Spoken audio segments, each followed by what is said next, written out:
नमस्कार. आम्ही निघालो साऊथ इंडियाच्या टूरसाठी.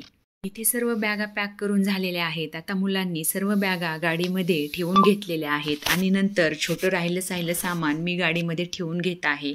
कुठे जायचं म्हटलं की खूप सारं बारीक सामान घ्यावं लागतं आणि त्यातले त्यात परराज्यामध्ये जायचं म्हटलं तर अगदी गोळ्या औषधांपासून तर सगळं साहित्य व्यवस्थित तपासून बघावं लागतं आणि तेच मी बघत होते.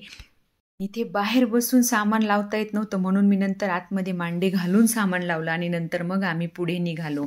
आम्ही निघालो ते विजापूरसाठी. विजापूरला जाताना आम्ही बीड मार्गे गेलो आणि बीडवरनं सोलापूर त्यानंतर विजापूरला आम्ही मुक्कामी गेलो.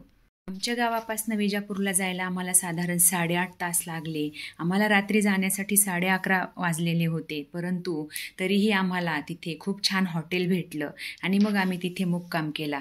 त्याच हॉटेलमध्ये सकाळी आंघोळ्या वगैरे आवरून नाश्ता केला. तिथे नाश्त्याची सोय अतिशय उत्तम होती. नाश्ता वगैरे आटपून झाल्यानंतर आम्ही गोल घुमट बघण्यासाठी आलो. इथे खूप छान हिरवळ आणि निसर्गही छान आहे आणि स्वच्छता तर कमालीची होती. अतिशय स्वच्छ परिसर, कुठेही घाण नाही.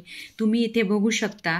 हे इथे जे आहे ते ऐतिहासिक वस्तू संग्रहालय आहे आणि त्याच्या पाठीमागेच हे गोल घुमट आहे.